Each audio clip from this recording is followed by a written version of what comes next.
The flames of burning tents flicker in the night as a fusillade of gunfire rings out in Karbala.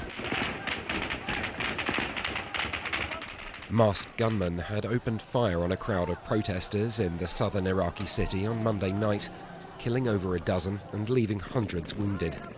It was one of the worst attacks so far in a series of clashes throughout the month that have left well over 200 dead, sparking concern at the United Nations. It's very much incumbent on the authorities to ensure, at least as much as they can, their own security forces act with due restraint in accordance with international standards.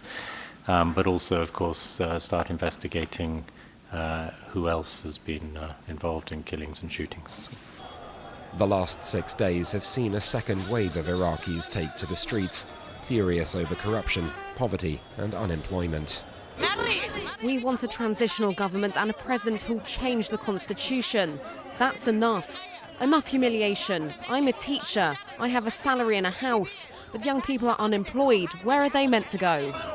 It's proven Prime Minister Adel Abdul Mahdi's most serious challenge since coming to power nearly a year ago on promises of reform. He recommitted this month to tackling the protesters' grievances and floated a cabinet reshuffle.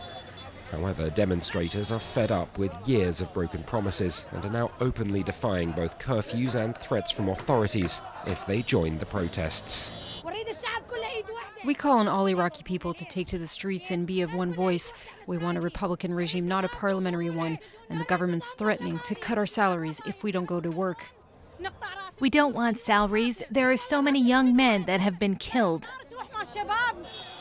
Students from schools and universities joined the protests on Monday, adding their voices to trade unions, which have declared strikes lasting for several days.